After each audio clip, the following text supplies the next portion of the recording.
Good. This is Penn. Here we go. Reddy's not kidding around today. No, good. I like that. All nature sings and round us rings the music of the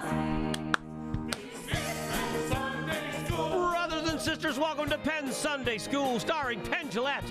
My name is Michael Godot. Matt Donnelly, Penn and I are broadcasting from Show Creator Studios in Las Vegas.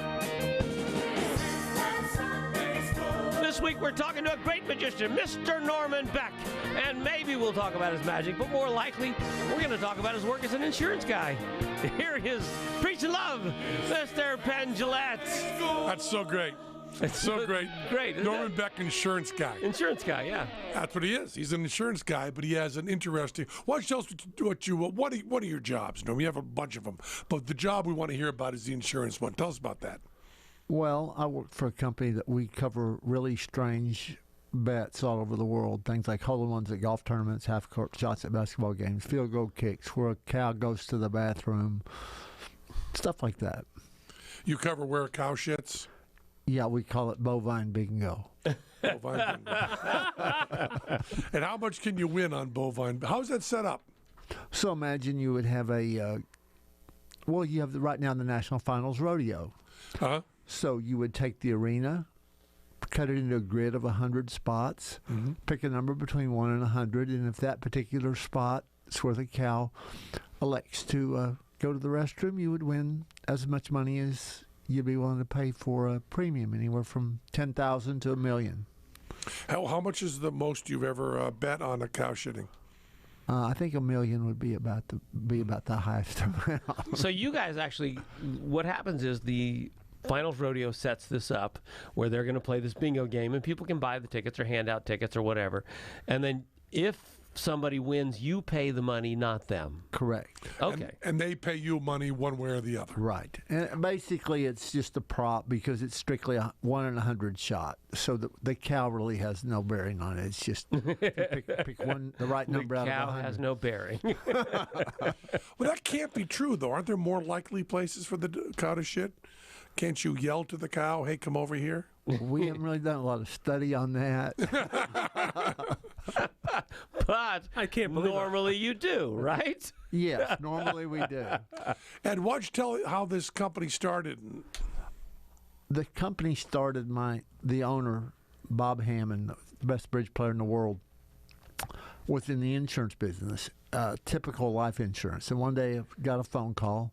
Guy wanted to insure a tagged fish. If you caught a fish that had a tag on it, you would win $5,000. He couldn't find anybody to cover it. So my boss was somewhat of a gambler, risk taker, and he said, I'll do it for $750. So he wrote out a little 2-page business contract and charged the guy $750, and nobody caught the fish that weekend. And my boss looked at it and thought, let's see, I got $750 and I used 2 pieces of paper and I may have something here. So he started about 30 years ago, started the company, and we've been doing it ever since. The smallest thing we've ever done is about 42 cents. The biggest risk we've ever done has been $1 billion. Now, 42 cents, what was that one? That was in Mexico, and it was on an over-redemption on, like, potato chips. So each bag of potato chips. And so it was 42 cents, billions and billions of times. Mm-hmm. So. And the billion you did was a Pepsi thing, right? Well, we did Pepsi, and we've done one with the Texas Lottery on game Willy Wonka, scratch cards. That's actually, we had that here in Vegas, and we're going to do it again. We've done it we'll have done it a couple of times. Now, you have to lay some of that out? We do lay that out, yeah. Different places. Because when you pay out $1 billion, it'll be a scramble, right? It would be a scramble, yeah. That would be a polite way to put it. Yeah. Or as they'd say in Germany, a shit show. I don't know how you say that in German, but yeah, I'm sure you're right. Scheisse. What's the most your company's paid out? The most was to Lance Armstrong, about $11 million. Mm-hmm. And that was on a sports incentive on winning the Tour de France, which he won, but he cheated when he did it. Mm-hmm. Right. Yeah, I was going to say, does that affect It came up. Yeah. They did cause a little bit of consternation, yes. There was a loss. Did you go out and try to get the money back? That's one area we probably don't want to go talk about. Okay. Gotcha. All we're going to say is his knees hurt a lot. And what was your? You said that your partner came into that, but your background is you had a lot of backgrounds that work for this. Right. I started out, I was and got interested in magic at a young age. And when I was in high school, I got conned at a carnival by a game called Razzle. Oh yeah. And I didn't know what Razzle was, but I very quickly lost every bit of the money I had at the carnival in about 15 minutes. Yeah, just so you know, Razzle is a game that's fascinating because Razzle, the gag on Razzle is that you cheat to have the player win, and that's what's so brilliant about it. It's a board with marbles and lots of little holes, the numbers, and you throw how many? Is it seven marbles. Throw 7 marbles in, right, and then the operator adds up those numbers, and there is a chart on the wall that tells you what numbers will give you stuff, right? And you need to have typically 100 points to win something very, very big, like a guitar or a stereo system or some big deal like that. And you have it all set up, and you throw the 7 marbles So in. yeah, you're adding up all the numbers, but you can win on a low score or a high score. Yeah, there's all these numbers laid out there. So you add it up and you go, that's 35. That gives you 2 points. Let's throw it again. That's 26. That gives you 5 points. Let's throw again. No, that one's 72, and that gives you a chance to double your bet right now. Let's do it again. And you get the score up really, really fast. And the score gets to like 85 or 90, and you got to get 100 to get this. So you keep putting down your money and keep going. Now, the trick is when you get very close to the goal, everything slows down, and you want to be very careful with the numbers. Now, the truth of the matter is the operator has been adding the numbers wrong, so you make a lot of points. And then when you get closer to your goal, he or she starts adding the numbers correctly. Oh. So once you get close to the goal, it's all completely fair. It's just that if you were playing fair from the beginning, you would never play.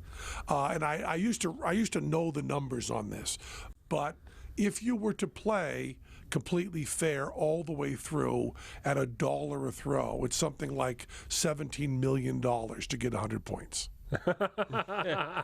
It's a huge number, and the one that I have is Steve Forty's. He sold me a Razzle. They also have an add 'em up, which is usually done with ping pong balls and little areas. And the Razzle is such a horrific cheat.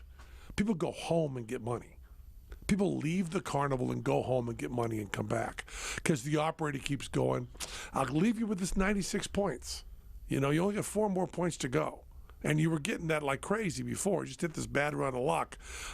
Another $5, you should be able to get that easy. And then you're adding it up. And it's also increases, there's doubling involved.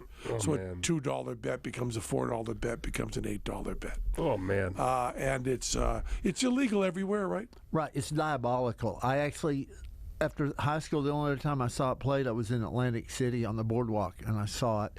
And by this time, I had some knowledge, and I walked up, and I sometimes have been known to play a little bit of a rube, and what y'all got going on? And he said, oh, listen, you don't want to go gamble in the casinos. They'll take your money. They'll take advantage. If you really want to have a chance to win something big, come play with me. Wow. And I said, okay, how much is it? And he said, it's just $1. So I played $1, and he counted. And after he counted, he said, you just won 40 points. I said, sir, I can't play with you. You miscounted. You counted that as 38. That was only 36. If I was your boss, I'd fire you because you don't even know how to count. But you know, who's going to be doing that math in their head that quickly? And also, I love the fact that you have to do bad math, right? You Yeah. know where the numbers are on the board. You just look at the nearest one and just say that's what it is, then pick them up quick. But it's just, you know, I've tried to think about this so much of how can you use that principle in magic to be dirty early and then clean later. It's just a great idea. Yeah. Yeah, you're doing the opposite. And everybody, of course, thinks you're cheating when you get toward the end and you're just playing fair, which means if someone looked at the distribution to begin with, they would go, oh, this is a bad game to play. Yeah. So how much did you lose on the razzle when you were a child? Probably $30. Not no money, but to But me, to a kid, Sure. $30 is a lot of money. You know, living in a small town in Oklahoma, that $30 was a ton. So. Yeah. So I started there, and then I became real interested in cons and swindles, big time, all different types, and sort of became a passion.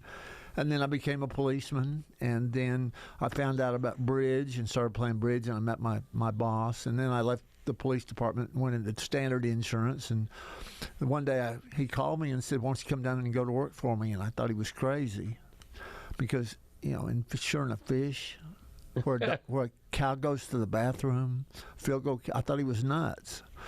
But I went down and interviewed with him, and I really hated working for State Farm. And so I went ahead and did it. Went down, and he said, "Here's your desk. Here's some business cards. You figure it out."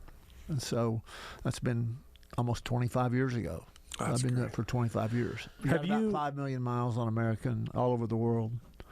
Yes, Michael. No, No, it's me actually. Matt's Sorry, behind you over Sorry, there. we're all in your headphones. But have you ever, or how many? In other words, it seems like this company is an easy way. If I'm a dishonest person, I can set up a contest, pick a random person, but you're on the hook for the money. Have you ever caught people trying to game a dumb contest? Every single person. The answer is yes. We Okay. have had that happen, yeah. And then Yeah, like, my job basically is to make sure that doesn't occur. okay. Any stories from that? Like what? Like who do you have any games? pro kickers come in for the field goal thing, or One of the most interesting ones didn't involve me directly, but involved the Texas lottery. There was a traveling salesman in Texas that had a girlfriend in Dallas, and he had a girlfriend in Houston. And he went to the girlfriend in Dallas, and he said, "Honey, I just won $25,000 on this scratch card. Hold on to it. Don't cash it in. I'll be back in 2 weeks. We'll go to Vegas and see Penn and Teller and have a great time." And then he went to the girlfriend in Houston and said, "Here's a $25,000 scratch card I just won. Hold on to it in 2 weeks. We'll go into Las Vegas and have a great time." Well, the girlfriend in Houston held on to the ticket. The girlfriend in Dallas, after he left, drove to Austin to cash it in. Waited one day and went to the lottery commission and cash it. And she said, "I want to cash this ticket." And they said, "Did you purchase this ticket?" "Yeah." "Has it ever been out of your care, custody, and control?" She said, "No." He said, "You understand that if you try to cash this ticket and it's been altered, you're going to go to jail?" "Yep, I understand." "You sure you want to sign this?" "Yeah, I want to sign it." If you sign this affidavit and you've messed with it, you're going to go to jail." She said, "I'm ready to sign." "Okay." So she signed the affidavit, and they said, "Put your hands on the wall. You're under arrest." She said, "Whoa, wait a minute. That's my boyfriend's."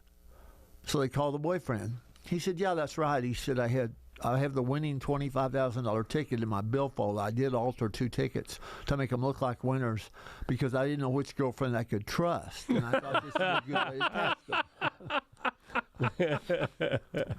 And altering tickets is not illegal.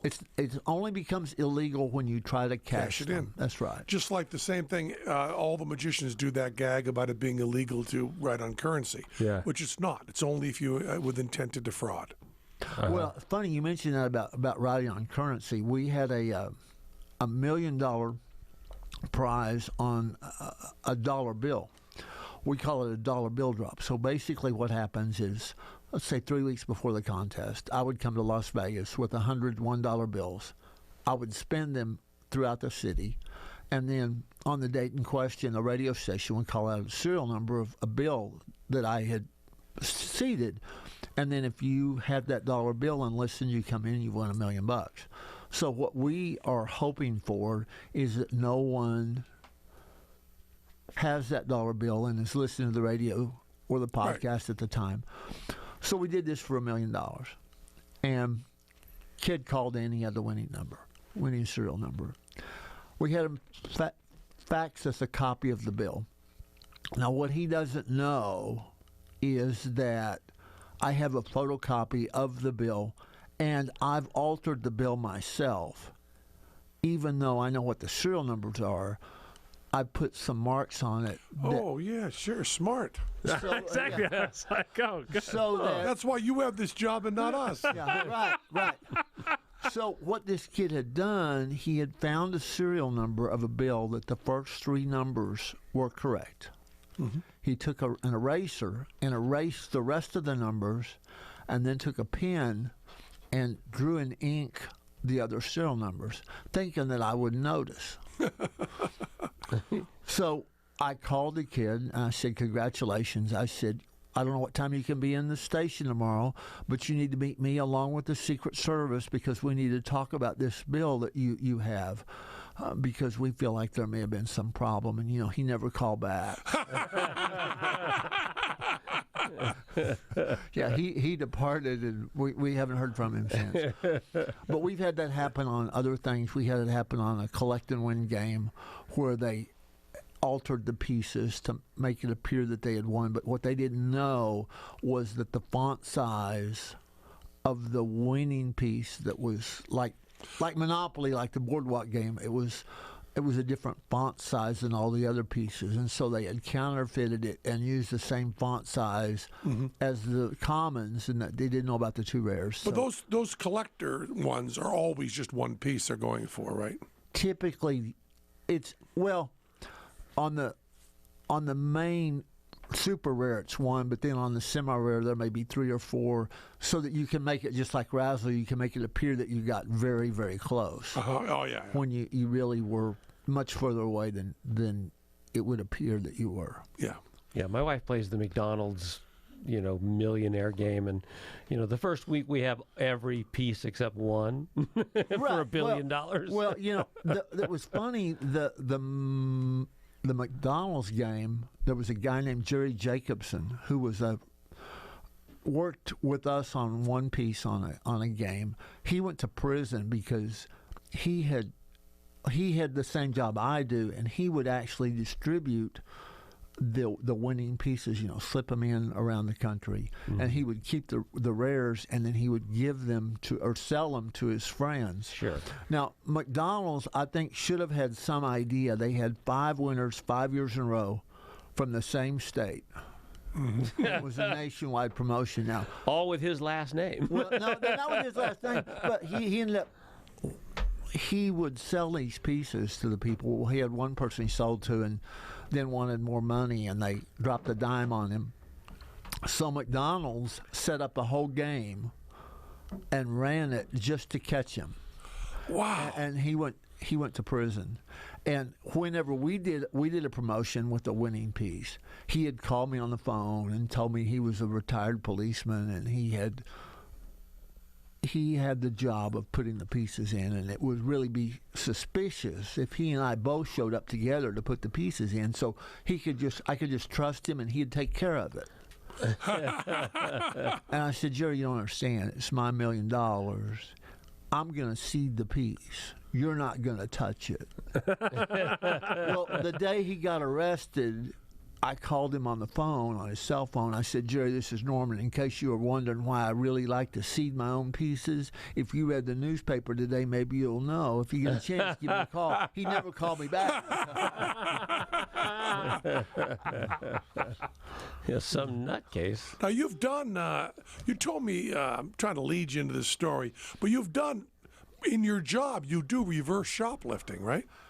I don't know that that's exactly the way I'd want to word it or put it, but yes, I have done that. We had a game where it was with a salsa that if you removed the label and you entered this number into their website, you could win $1 million. Well, it was really difficult to see that at the plant, because if you put the winning piece on, and then you have a pallet, the people at the plant would know that's where it's at, and it would be a weak spot. So what we did was we took the winning piece and we put it on a salsa, and then we took about 10 jars of salsa, and then I hired an independent observer, and we would go to 10 different stores, and I would have the salsa underneath my shirt and go in and shop and get to one point, and then instead of taking the salsa, I would put it up, and then we would leave so that eventually somebody would come in and could buy it. And the reason I did 10 is so that the person that was the observer would know which one of the 10 stores, so they couldn't very easily go back. And they didn't even know exactly what they were doing other than, I need you to come go with me and work for the day. And I've worked with them a lot. I get a lot of that where I have to call people and start off the phone call with, now, this is not a prank, this is not a joke, please don't hang up, and go on. So yeah, that's pretty interesting. I was really always worried about getting caught. I mean, I had the paperwork. It wasn't so much I was worried about being caught, but the fact it would compromise the promotion on the fact that what we had done. Well, you had you did the Taco Bell, what was it? Space Lab? Meteorite? We did. Oh, no, the Mir space station. Yeah. If the Mir space station, when they crashed it, if it would have hit a target in the middle of the Pacific Ocean, everyone in the United States would get a free taco. And that comes up to $40. So, and you can't really. All they did is they judged that their sales would go up by X percentage points, and that's what we did. And we had no idea how much to charge because we didn't have any data on where space stations crash. There's not a lot of information on that. And so we figured out what their fee was, and my boss said, well, the ocean's pretty big. The target's pretty small. How much money they have to spend, and we agreed on a price, and we did it. At the time, I had a young man work for me, and I pulled a little practical joke on him. I told him I needed him to come and meet with Captain Bligh and get on a ship and go out into the Pacific Ocean and watch this target to see if it actually happened.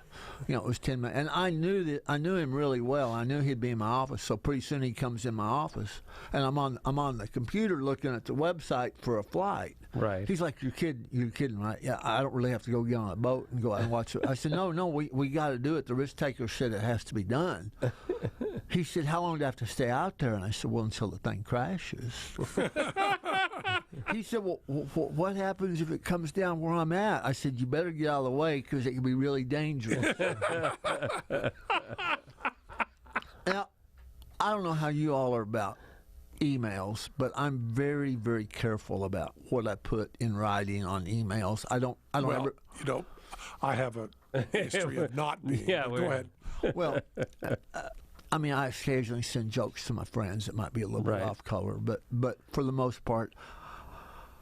But on the Mir space station, it hit 5,287 miles away, and I could not resist. I sent an email to the entire staff. I said, in regards to the Taco Bell promotion, I'm happy to report we had a Mir miss, 5,289 miles. Now, you also had didn't you have water on Mars? We did. You have an awfully good memory. That's been a long time ago. Yeah. Don't want to do that now. No. What was the gag on that? What was the... If they found water on Mars, we would have had to pay out. I don't even remember now what the amount was, but it was 7 figures or larger, and I don't remember exactly.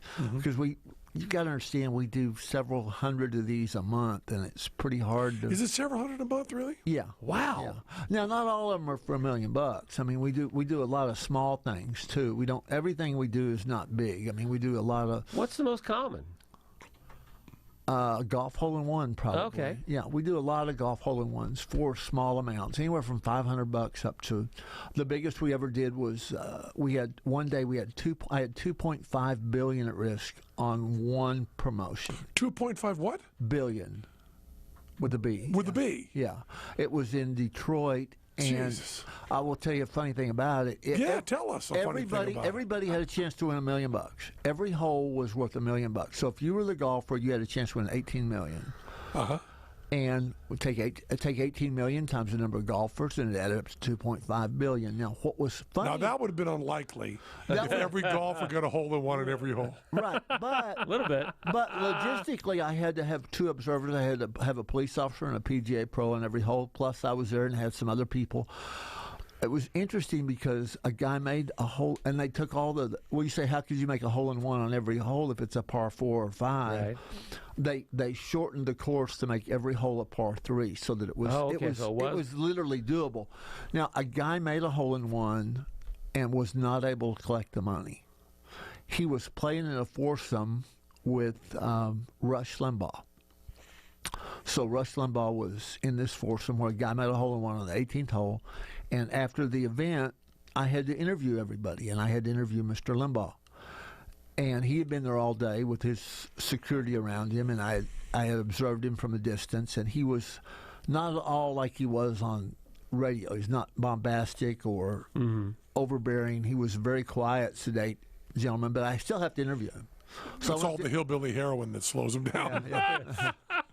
So I went to interview Rush Limbaugh. So I wanted us to be on an evil playing field. So I handed him a piece of paper and a Evil? pencil. Even. Even, not evil. Sounded more accurate at evil. Well, anyway, I handed him a piece of paper and a pencil, and I said, I need to write your name, address, and phone number on here. I need it for my report. And he said, okay, and he writes it down, and he hands it back to me, and I said, Rush Limbaugh, 1222. I said, and Mr. Limbaugh, what line of work are you in? And it was like I hit him. You could see him visibly flinch when I asked him. Like I could not know who he was. And he said, he gave a really great answer. He looked at me and he said, I'm in the radio entertainment industry. I said, great. I said, tell me what happened. He said, he described the shot and said this and this and this. And he said he hit this 9-iron and it faded left to right and went in the hole. He said it was awesome. And I said, ditto. He kind of gave me a little smile. I said, thank you very much. Have a great day. And the next day, he mentioned me on the show. I was referred to as the poor, old, bedraggled insurance man. So I've actually been on Rush's show in a sort of weird sort of way. Sure. But did the guy collect? No, he did not. Why? The reason he was the vice president of General Motors, they had paid his entry fee, $5,000. That's what it cost to enter the tournament. And General Motors has a clause in their contract that says, if we pay for you to go out and do a civic duty or function, you can't materially profit from it. Wow. And we have a clause in our contract that says, if you win the $1 million, I have to give the money to you. You have to take constructive receipt of it. You can't dictate that I pay it to a charity, A wife. No. It was the $1 million was such that it wasn't enough money for him to quit and collect the money. So we walked away from that one without paying. Were you happy about that? Oh no, I was very sad. I hope that said that with the right amount of sincerity. We can record it again. Randy, you want to lock that in again? What I love about your job so much, and I've only gone to one of these events with you. I went to one in Atlantic City, and it was wonderful watching you move around. But you kind of pointed this out, Matt. But when he goes to any one of these events, a little bit of thinking points out to you that every single person there is trying to fuck him. Yeah. because the person that takes out the insurance wants the person to win because there's a lot more pressure on them. Yeah. Everybody there wants to win. So there's like one guy That's it. that everybody, well, I guess as a poor old bedraggled insurance guy, that's Norman. And Norman moves like a ghost to these things. You know, it was wonderful to watch. You would just go, let's change this dealer here. You know, if anytime you throw a random thing in, use this deck, you've done your job, right? Well, hopefully, yeah. That's we did one in New Orleans that was pretty interesting. It was in August. It was for a rap radio station, and I don't listen to much rap. I growing up, I only knew two kinds of music: country and western was all I really was available. But anyway, it was $2 million, and called the station manager, and he said, it's a rap station. We're going to do it at a mall, outdoors, in August. In New Orleans. In New Orleans. And we want you to wear a tuxedo. I said, okay. And we want to have a white limo and a black limo. And we want you in the black limo, and we want our contestant in the white limo, and we want you to pull in and drive face each other, and you both get out of the car and have it be like a shootout at the OK Corral. What was the gag? You haven't told us yet. Yeah, it was. You're going to tell us? Yeah, the gag was. Sorry. There was 200 bags, and each bag had a dollar amount, but the winning bag was $2 million. Mm-hmm. So the odds are 1 in 200. It's pretty simple. And so I really, really did not like this idea at all. I didn't like the idea of being outdoors. I didn't like the idea of being in a tuxedo, and I didn't like the idea of the police escort, which they did with lights and siren. Yeah. But he's the client, and we do what the client wants. If it will not affect the promotion, we'll do it. So when we showed up, and I get out of the car, which I don't even like to be acknowledged, but the contestant gets out, and she looked at me and looked at the bags, and she said, I know what you think. You think that I think that you think that I won't pick bag number 13 because you think that I think that you're stupid. And I just kind of did a double take and didn't say a word. And I finally, the host said, what bag would you like? And she said, 13, that's where he put it. I know that's where he put it because he thinks I think that I'm stupid. She picked bag number 13, and she didn't win the $2 million. But that was one that was a little bit uncomfortable because she was so sure that I had, and we had one in we've had some kind of quirky contestants. We had one in San Francisco where they were professional psychics from Reno. Yeah.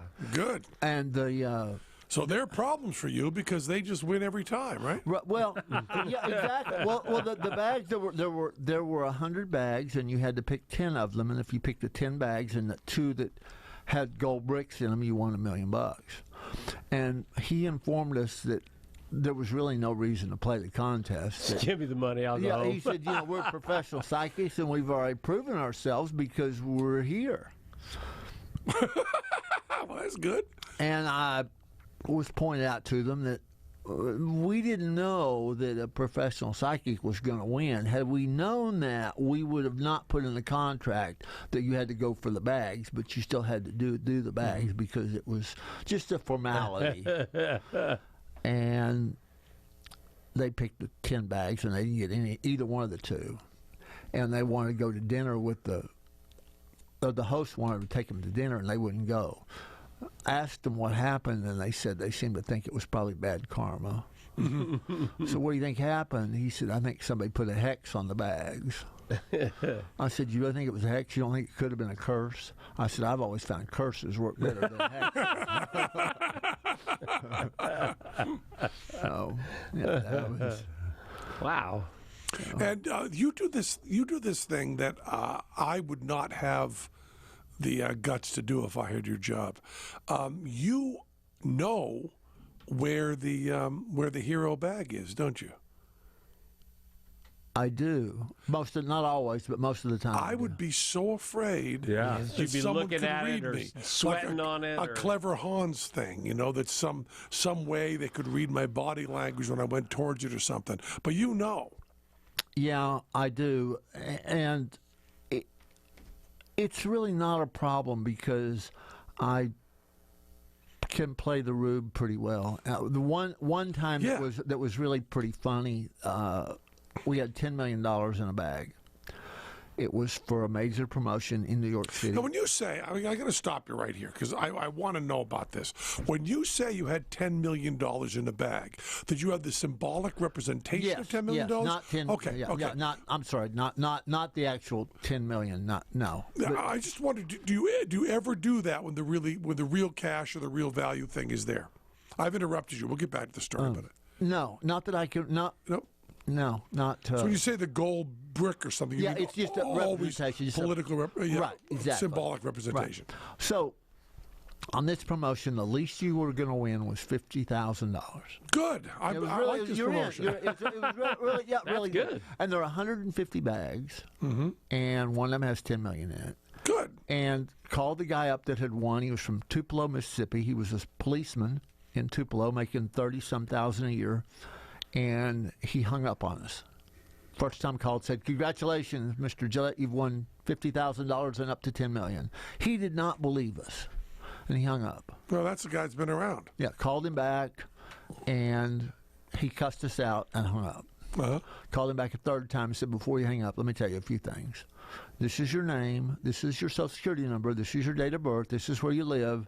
On this date at this particular county fair, you felt out of a winning entry, and you now have a chance to win up to $10 million. I'm ready to FedEx you 2 first-class tickets to New York." And then he didn't hang up. When Richard Feynman won the Nobel Prize, Yeah. he hung up. Yeah. They didn't believe him. Yeah. I would 100% have hung up on the Yeah, same call sure. twice. Absolutely. Especially when you see that the caller ID says it's from Nigeria. Yeah, right. So the guy and Small his personal wife, touches. Yeah, well, the guy and his wife show up at New York, and it was in the Marquis Marriott in a little conference room, and I knew. Is there coverage? Is there TV No, coverage? not real. No, this is really. What was pretty- what was the company for? What was it? What was the gag? It was a phone company. Phone company. Yeah. But Anyway, they didn't want the contest. I don't Okay. know. It's hard to understand on some of these clients on what they do want, they don't want. It's really quirky. Anyway, now I don't remember where I put everything, but $10 million I remember. and I knew that the $10 million was in bag number 3. Mm-hmm. And there were 3 tables, bags 1 to 50, 51 to 100, and 101 to 150. Mm-hmm. So when they walked in, the husband and his wife, who've never been to New York. Now, I'm sorry. I'm ruining your story over and over, but there's so many questions here. It was determined to be in 3 by you doing a random number generator? Correct. Okay. You didn't choose the 3. No, Random number generator. Random number generator. Okay. So yeah. the guy and his wife walked in the room. Yeah, random number generator does everything. Mm-hmm. So, but table 1 has bags 1 to 50. When he and his wife walked in, he turned to his wife and he said to his wife, he said, "Do you want to pick the bag or you want me to pick it?" She said, "I'm not picking the bag." "Sure deal, you do it." And he looked at her and he said, "Well, I'm going to do what I said I was going to do." She said, "Well, do it." So he walked over to bags that had 1 to 50. He never looked at the other 2 tables at all. So now he's gone from 1 in 150 to 1 in 50 to be a multimillionaire. Mm-hmm. Now, 51 odds are not that long, and I'm real nervous. And he reached over and he pulled bag number 24. And he won $250,000, which was still a very nice prize, but it was better for me than if he had won the $10 million. Yeah. And I had to ask him a question. I said, "It was obvious to me you had some method to your madness." I said, "You went straight for bag number 24. There was no hesitation whatsoever. What's the story?" He said, "I'm from Tupelo, Mississippi." I said, "Yes, I understand that, sir." He said, "I'm a I'm a NASCAR fan. I said, yes, sir. He said, Jeff Gordon's my favorite driver, and he drives car number 24. Well, 2 weeks earlier, Dale Earnhardt, who drives car number 3, was killed in a car wreck. So had he been an Earnhardt fan, instead of a Gordon fan, I would have been out $10 million. Wow.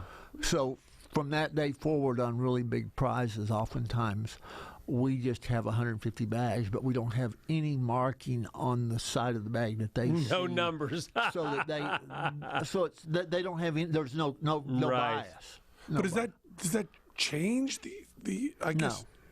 No, it doesn't really change anything. It's the odds are still one. Yeah. The odds are the odds. But if you know that people are NASCAR fans, then NASCAR cars didn't go up to triple digits. Right. Yeah. Then you would change. I mean, if people are going to find out that you're more likely to pick a sports team number, and sports team numbers are 2 digits, wouldn't you skew away from the 2-digit ones and go to 3-digit numbers? We never have really discussed it. I mean, it's possible, but you don't know that that's what they're going to use as their Right. yardstick Sure. to go by. So you don't have any clue. Although if it's Tupelo, Mississippi, you know pretty fucking well they're going to go with NASCAR. Because there's not an Elvis number. That's why. Except I knew Dale Earnhardt's number, so I was like, oh no, is this story going where I thought? Because I figured there'd be probably more Dale Earnhardt people down there than Jeff Gordon people. Well, one of my favorite of all time happened here in Las Vegas, and it was with the show The Price is Right. Mm-hmm. We did a promotion with The Price is Right. By the way, they film at 2 different places. They film it here, and they film it in California. Drew Carey's the MC or the host, but they have a live show here that's broadcast on cable television locally with a local MC. Yeah. And on this particular show, we had a wheel spin where it's worth $1 million, and I was there for it. All of the people are from Alabama, and they're second chance lottery winners.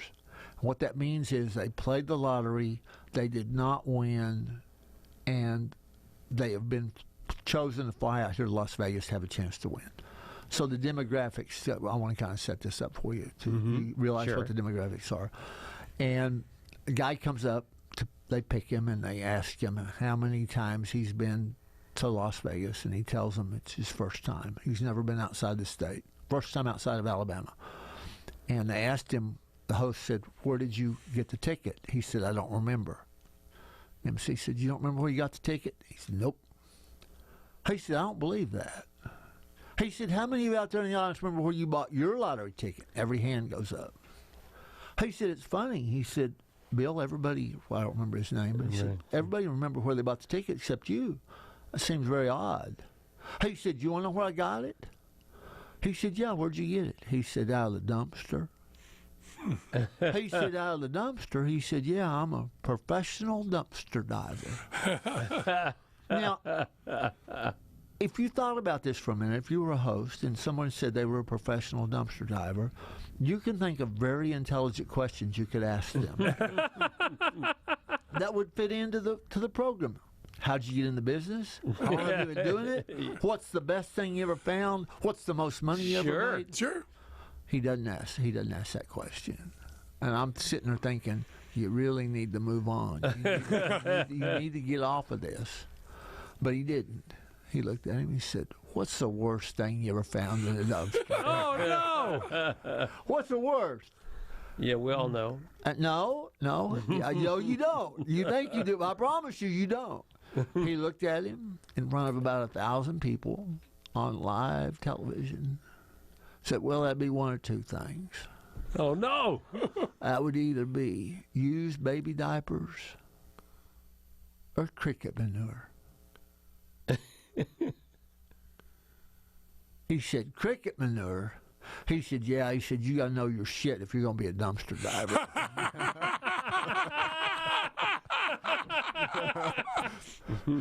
That's a good line. Yeah, That's well, a good one. and the guy set him up. I mean, there was no. Sure. I mean, it was obvious that he completely set the guy up 100% to Lay that line down. exactly. Did he win the million? He did not. He did not. He did not win the million. So We're going to hear more stories from Norman on Wednesday, which will be coming up soon. But for right now, that was Penn Sunday School. That was Penn Sunday School. Cha cha cha. And to our listening You become naked. angels sang and round us rang the music of the spheres. That was Penn Sunday. Yeah, you're not going to run out of stories with Norman Beck. You're just No. not gonna. We haven't even got the magic or police or bridge cheating. All that's coming up. Oh, jeez. That was Penn Sunday School. I'm not saying that Norman Beck cheats at bridge. I'm just saying he knows how to.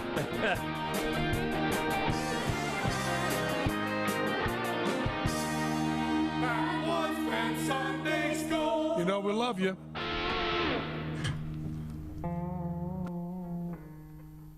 Don't leave the game in the locker room, as we say in sports. This is Penn You rolling? Sunday School. We are. Good. We're going. To our listening Always start confused. That's our motto. That's right. round us rings the music of the spheres. Brothers and sisters, welcome to Penn Sunday School, starring Penn Gillette. My name is Michael Godot. Matt Donnelly, Penn, and I are broadcasting from Show Creator Studios in Las Vegas. Today we're continuing our conversation with one of the world's best bridge players and an amazing insurance agent, Mr. Norman Beck. If you think the odds are good that a long conversation about insurance won't be fun, you're going to lose, and you're going to lose big. Here he is, preaching love, Mr. Penn Gillette. You know, we record these bank shows. We do all the shows back to back. We record Sunday, then we record Wednesday.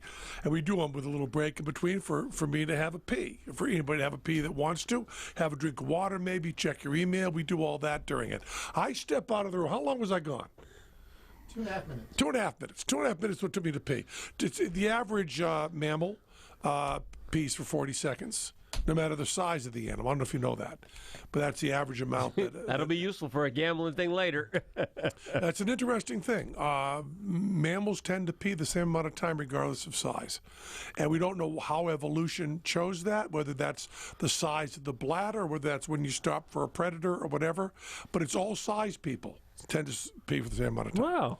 Yeah, there was just a research paper on that, Well, let's just talk about that. yeah, it's fascinating. But anyway, so I go out and I pee for like about 40 seconds, being a mammal like I am. And I come back in, probably gone altogether 2.5 minutes with all the evolutions that goes around the peeing event. I come back in, and Norman is telling a fucking story to Matt Donnelly. Yep. What an odd thing to do on your last day working here. I know. I literally was like, I Googled him. I saw one thing that said TED Talk, and I saw him holding a PowerPoint presentation. I thought, this is safe to ask off air. This will be not Penn- interesting. Penn hates TED Talks, and he hates PowerPoint. I liked the TED Talks back when, it was me and Bill Gates and Ted, back when Jonas Ted was Salk. doing 'em. Jonas Salk. And I actually gave a TED Talk back then. Oh, yeah. And I also, Arno Penzias, I had a story from there. But lately I've been less interested in TED Talks. But what did you set up? What was he telling? A good story was going to be wasted, that I had to stop it. Thank you for doing that. You did. Every listener should be thanking you. Okay. Okay. I simply said. Set him up again. I will, exactly. Yeah. So if you Google him, it's Norman Beck comes up with the TED Talk, and it says, one piece of advice I hope you never use. Mm-hmm. Good hook. Yeah. And so he just said, you want to know what the advice is? I said, What is sure the advice? Don't ever talk to Penn. No, about 2.5 years ago, I got a phone call from a speakers bureau in Toronto, and they said, there's a lady looking for you. I said, I'm not the father. And they wanted me to come talk about what I do, just like we're doing today. They Yeah. want me to get, and I called this woman. I said, I don't really do that. She said, well, we really want you to. And I did some research on who these people were, and I quoted them a price that I thought was high enough that they would definitely say no, and they said yes. And so I went and talked about it, and they found my name in the Warren Buffett's shareholders letter. He puts me in the shareholders letter every year because I go up and do magic for him at the shareholders meeting, him and Bill Gates and the sundries people. But anyway, so I did this. I went and gave a talk, and then I got a phone call from SMU, and they said, we want you to come and give a TED Talk. We had somebody cancel, and we need you to come talk to us. And I said, what do you want me to talk about? And they said, we don't care. They just needed a body to fill. They had a slot, and they just needed somebody. Wonder why you don't like the TED Talks anymore. So I said, okay, I'll go do it. And so basically what I did, and what I've been doing a lot of, is give talks about how gambler looks at the world and sees the world as opposed to the way everybody else does. Mm-hmm. And about 5 years ago, I came down with a brain tumor the size of a baseball. And now, by the way, if that brain tumor, if you gender identified as female, that brain tumor would have been the size of an orange. Do you know that they do that with brain tumors? If it's a man, it's a sports image. If it's a woman, it's very often a fruit image. I did not know that. So you had a tumor the size of a baseball because Right. you gender identify as male. In fact, and the surgeon said that in his 35 years of being a surgeon, he said it's the largest I've ever seen. And it was the first. Congratulations. Yeah, well, Well, the next jump would be volleyball. but for the first, that was the first time in my life I ever really wanted to be average.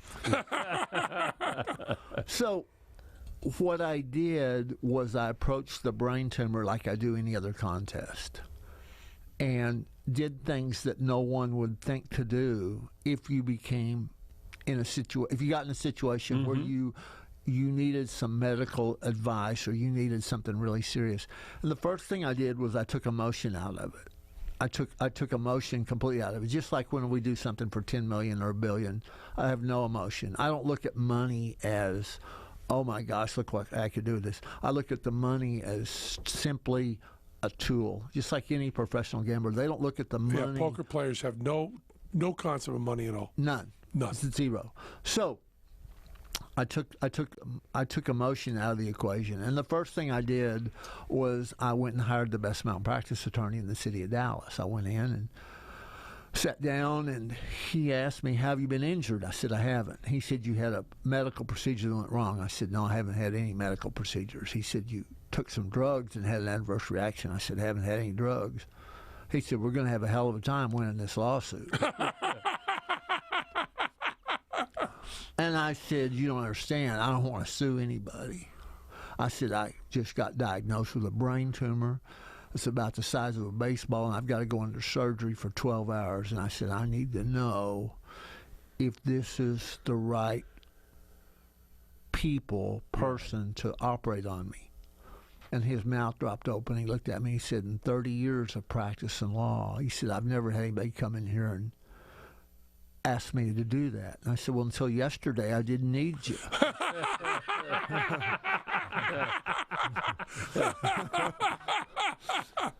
And I said, you know where all the bodies are buried? You know what rocks to dig under? You know, the skeletons in the closet.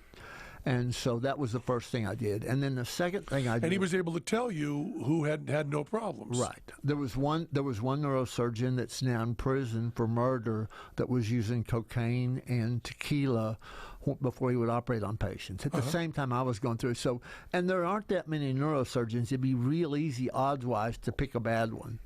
And so that was the first thing I did. But another thing I did. It's really smart. I went at 2 a.m.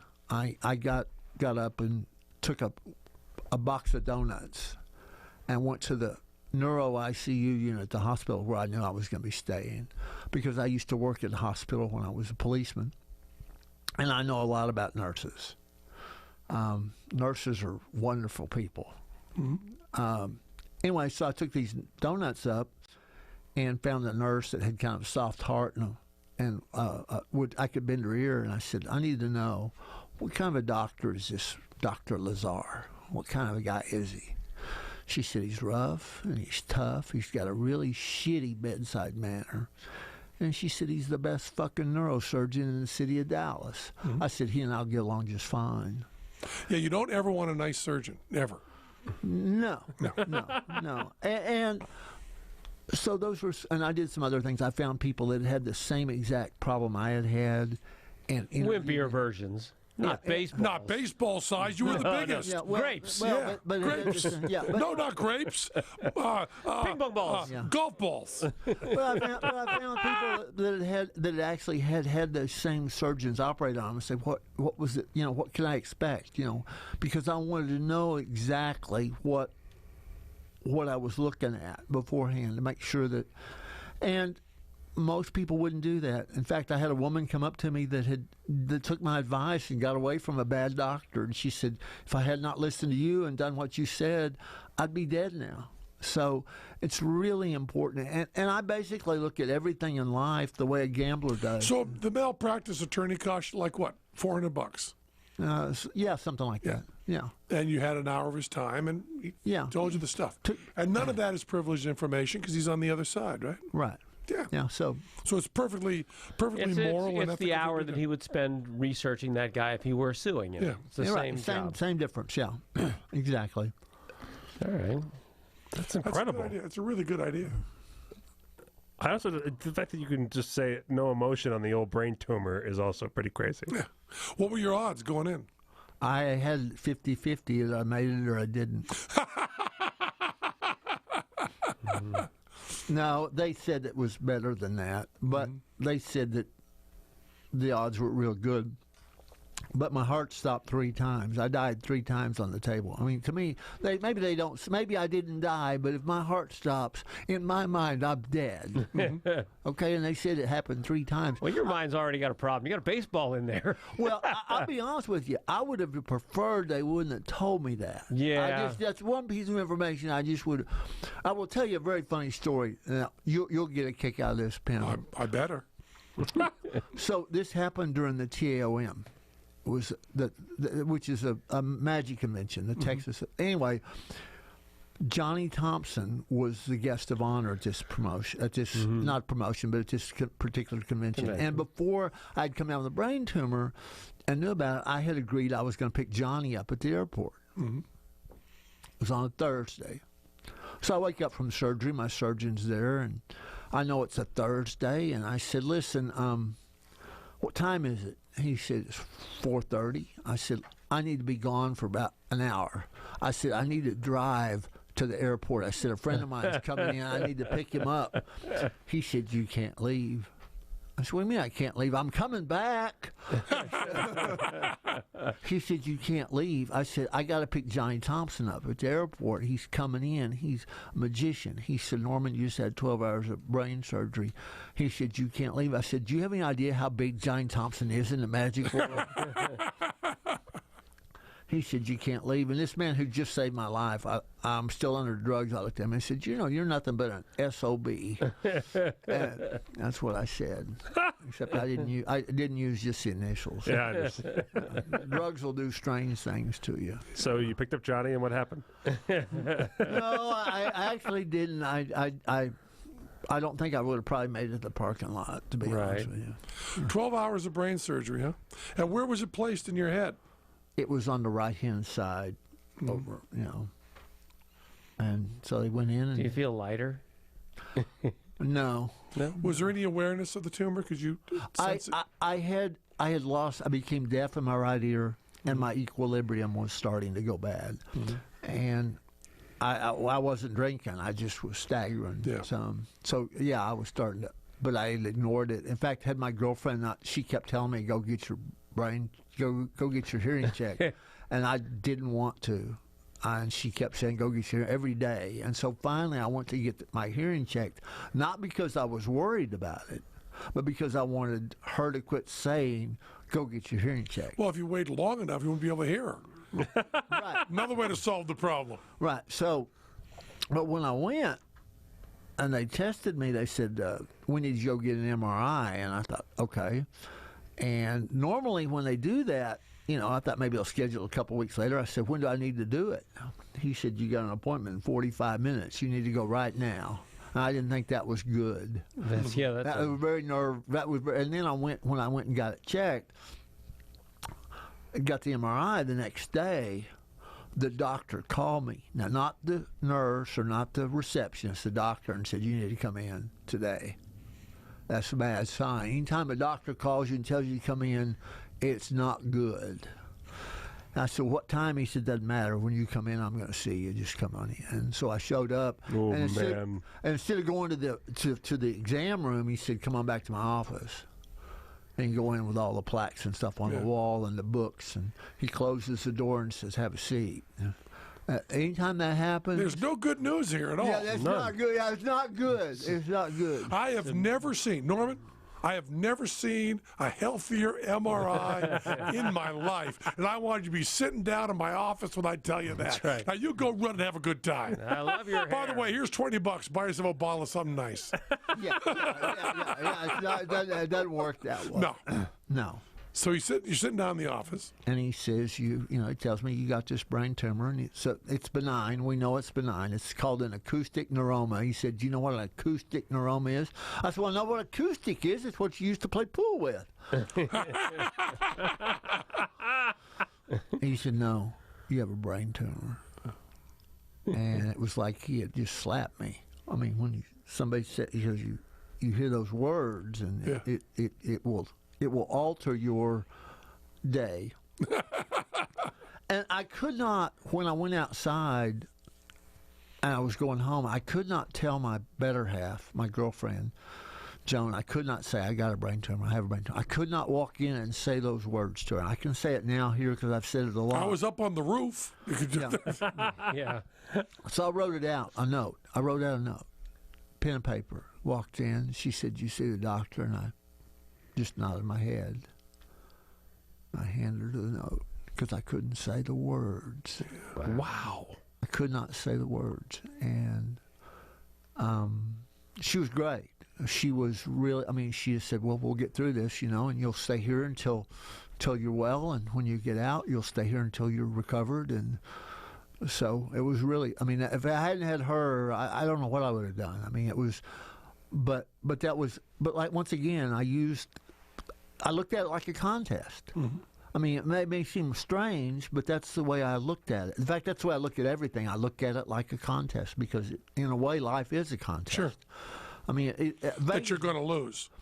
Well, hopefully not. But I look at Vegas, Eventually you're going to lose. I go to casinos all the time, and it just amazes me, all these people that throw their money away that have no concept of what they're doing. See, I look at the world, when you look at the world, there are three things you can do. You can gamble, you can bet, or you can wager. Mm-hmm. If you gamble, you're stupid. And if you bet, you're smarter, but you should always try to wager. And those are not the same thing. Why don't you explain those to us? Okay, I bet you were going anyway. Well, only if you ask me. So I did ask you. that was awfully kind of you.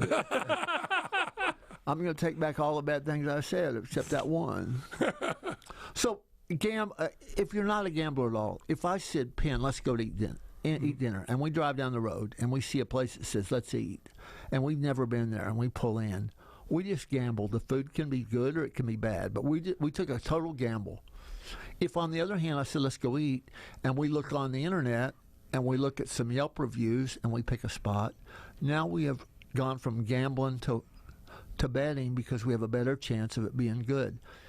If, on the other hand, I said, let's go eat, and you say, I know the food critic here in Las Vegas, let me call him and see what he says, then we've gone from actually betting to wagering. In a casino, if you walked up to a blackjack table and you bet $100 and you've never played blackjack before, you're gambling. You'll either win or lose, but you have no idea. If, on the other hand, you've read every book there is to read and you go up and play and you know what the basic strategy is, now you've gone from being a gambler to being a bettor. If, on the other hand, you are a card counter and you've learned all the ins and outs of card counting, now you're a wager because now you've tilted the odds from the casino's favor to possibly being even money or a little bit in your favor. Now, so the definition, not just an example, is you consider a gambler no information, a better some information, and a wager all information possible? Correct. That would be the best way I could describe it. Yeah, that's a really good analogy. Yeah, and that's true of everything. And for me, I sometimes have to learn an awful lot about something in a very short period of time. We had the Snipers Association called one day, and they wanted a $50,000 prize if you hit a 1-inch target at a mile with a rifle. Yep. And I had, As opposed to with a baseball. right. Safer bet. But I had no idea. And they wanted a $50,000 prize. So if I would have gambled, I would have said, sure, we'll cover it.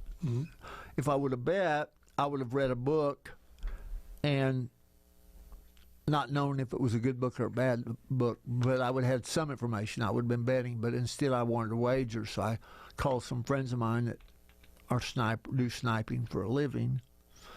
How many snipers you know, friends of yours? More than you would imagine. I guess so. The number of snipers I know, 0. How about you? I can't call a sniper. How about you? No snipers. No sniper. How about you? Not a sniper. Nope. I probably know 4 or 5. Wow. How were you in the service? No, in the police department. Oh, okay. Yeah, Oh, sure. so of course. because of being on police department, you have SWAT teams Sure, and whatnot. sure. So yeah, I actually, and I found out very quickly that a 1-inch target at a mile is not easy, but it's certainly doable depending on what kind of equipment you use. Yeah. So I had to call these people back and say I can't do it. I mean, it's like we had a guy that was an escapologist that sold $1 million reality TV show on being tied up with a 100-foot piece of rope and being able to escape. Oh, yeah. Okay. So he 100%. yeah, 100%. But he didn't know I knew anything about magic. So I actually went down to the Walmart store and bought a 100-foot piece of rope and was taking it to try it. And I'm dragging it through the store, and the manager stopped me and said, "Why are you dragging this rope through my store?" I said, "Did you ever try to push one?" So I called the guy back, and I said, I'm sorry about this reality show. I said, I'm glad you sold it. And I realized you didn't have the $1 million to cover the bet, but I can't cover it. He said, but I can always get out.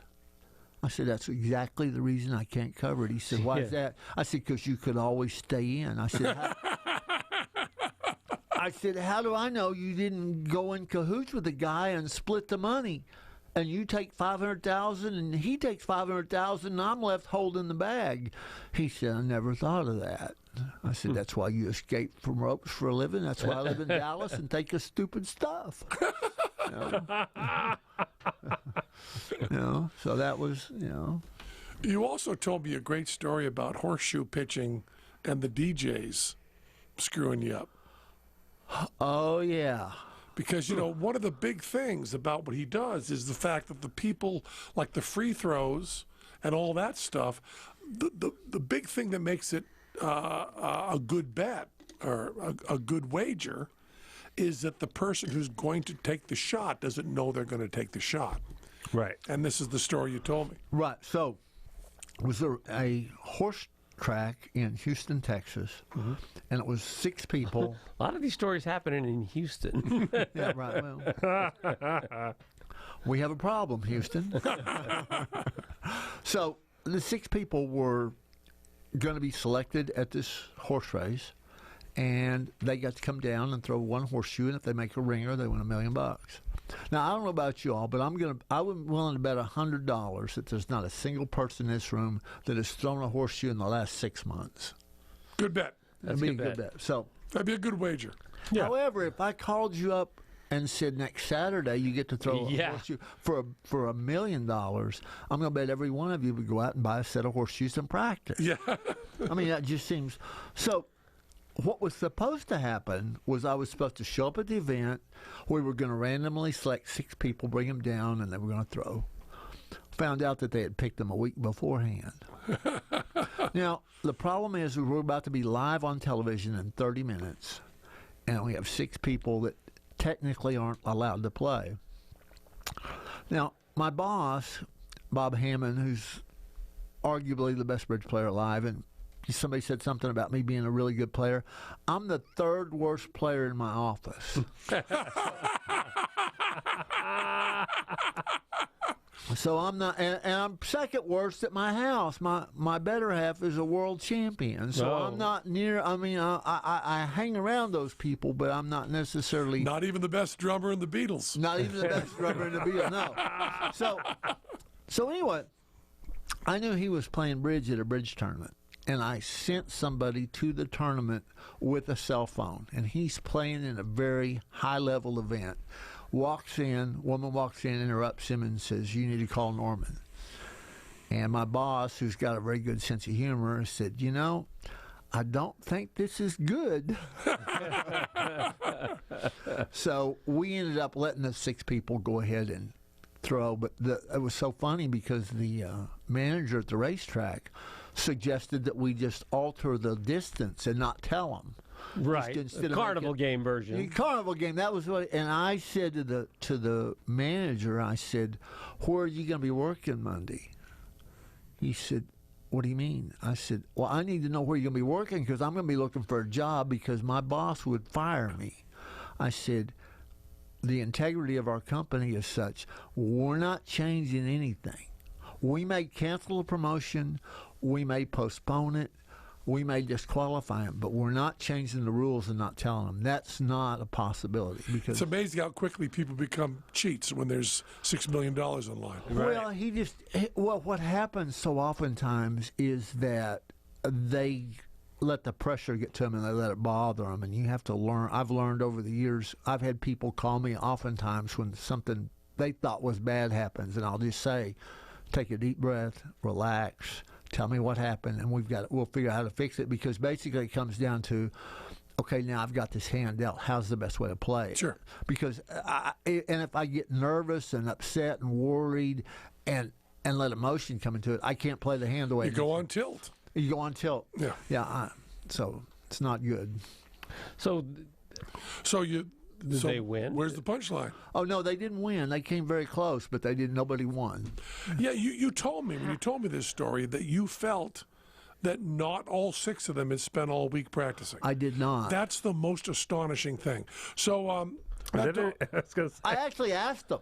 I asked all 6 of them in a very roundabout way. I didn't come flat out and ask them. I would say things like, "Are you pretty excited about doing this? Have you ever thrown a horseshoe before? Have you, how much did you get to practice?" And not saying it like a Right, yeah, sure. Like I was kind of like what was the guy's name? Columbo. Yeah, sure. I'm kind of playing the Columbo part a little bit, just being somewhat of a rube, I guess, would be the best way to put it. And what was the answer? No, they said they had None of the 6? None of the 6. None of the 6? Right. None of the 6. I know. They weren't I used got to to tell it. you, They as were a used- juggler, I'd have pretty good odds at the end of a week, I would think. You would have. I mean, Yeah. I'd have done some work. You would have got yourself up to 1 in 10. Yeah, at least. Yeah. Oh, no. I don't know how hard horseshoes are, really. Right. Do you know how hard My wife would have booked a gig, and then I would have said I was going to go to Home Depot, but then couldn't get a sitter, and I have to watch the kids, and then I could easily see me not finding time to practice a ton. It I would seems practice like the day before, and for a 1 in 10 shot at $1 million, yeah, you're talking about that. Your practice of a week is probably worth $100,000. yeah, Which means you can probably cancel everything. I think so. Yeah. Yeah. It was funny. We saw a deal the other day. I don't know. I've just made that 1 in 10 up, but it doesn't seem out of line. There's some things we won't do because of moral issues or because if we can't quantify what the odds are. But there was one on Who Wants to Be a Millionaire where this person came down to the final selection. They're 1 in 4, and if they take the money and walk away, they win $50,000. If they pick it right, they win $1 million. Mm-hmm.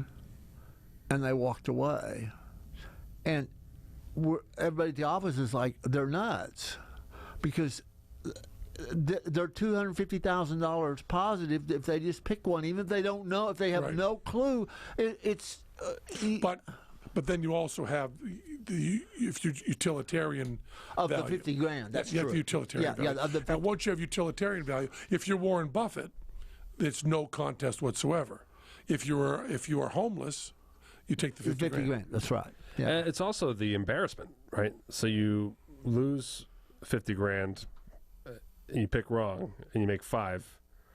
Then you're just the guy who didn't win $1 million on television and walked away with $5. Yeah. Which is like that's a story that's trending now.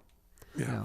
And I don't know if that guy's going to have a good time explaining, math and that kind of stuff when people are just busting. But his you chops. you can always do this with utility game theory, but it doesn't figure in what that money means to you. Math has to stay imaginary in order to play those things correctly. Why is that? Math has to stay imaginary. Yeah. Right? I'm sorry, money has to stay imaginary Yeah. for the math to work out. Right? I think if you do make that choice and you miss it, you go on the speaker tour. Because that's a really good story. That's true. You know what I mean? And you're going to get the $1 million. You're just going to have to work a lot of dates. Yeah, that's true. So, How do you get into bridge, and how do you get in trouble in bridge? well, I started when I was in college. I went to college on a football scholarship and hated it. I hated everything about it. I didn't like the people I played with. I didn't like the coaches. I didn't like the game. I didn't What like position did you play? I was the defensive end. So I wow. know what those words mean. What do those words mean, Matt? Defensive ends are they play right on the front line. It's a lot of contact. You're doing a lot. It's a very violent position. Now, anyway, I hated it, and I was homesick. And I went up to an old man in a coffee shop that I heard was a chess player. He was a professor. And I asked him if he'd like to play some chess because I heard he was, and he said, I find bridge a much faster, better game. And they started to play. He sat down and watched, and I said, what are y'all playing for? Because the background I came from was sort of people kind of gambled when I was around growing up. I sort of, I was being a bartender and hustling pool at 14 at a roadhouse. So I really kind of just wanted to know, what are we playing for? And they said, we're trying to get a rubber. And I thought, man, that's a weird thing for 4 grown men to be playing for. And then about that time, one of the guys laid his hand down and showed everybody his hand. And I said, well, how come he showed everybody his hand? They said, oh, he's the dummy. And I thought, that's rude. And so I started, and within a week I was playing. I became immediately enamored with the game, and I was getting beat up so bad. I mean, these little old ladies would just beat the shit out of me.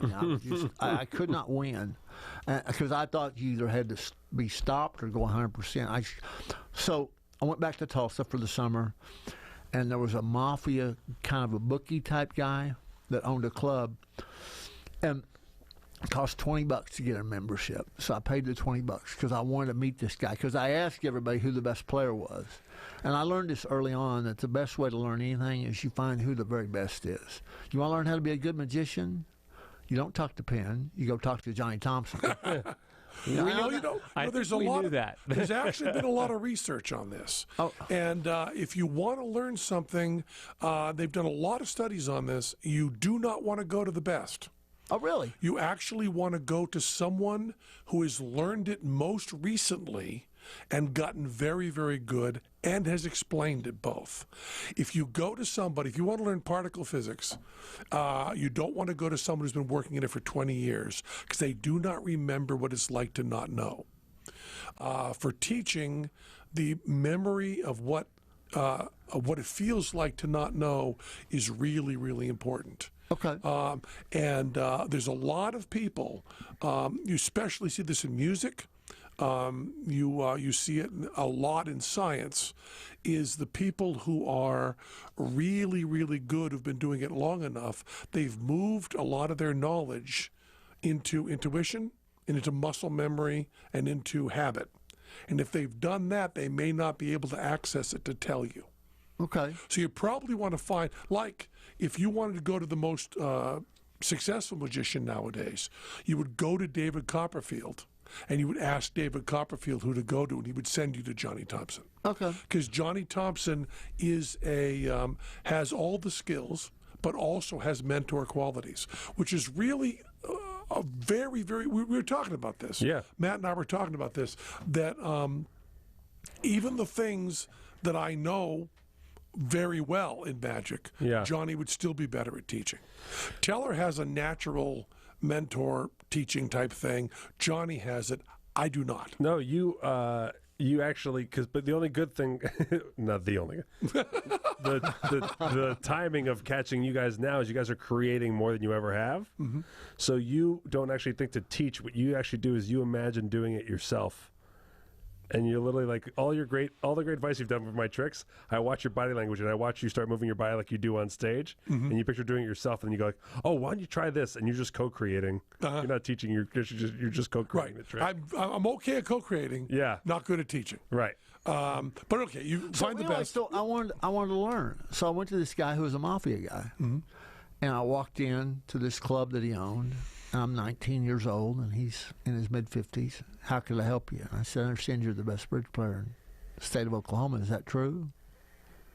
I don't know. I play a little. Did you want to play some for some money, son?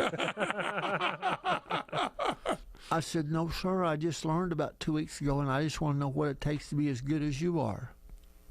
And his mouth kind of dropped, and he looked at me, and he said, he gave me 23 words of advice that I've used these 23 words the rest of my life in everything I've ever done. He looked at me and he said, play all you can play, read all you can read, learn something every time you play, and always play with people better than you. I said, what else? He said, there is no what else, that's it. Yeah. I said, someday you and I will play. It may take me 2 years or 5 years, but someday you and I will be partners. Thank you very much. And I turned around and walked away.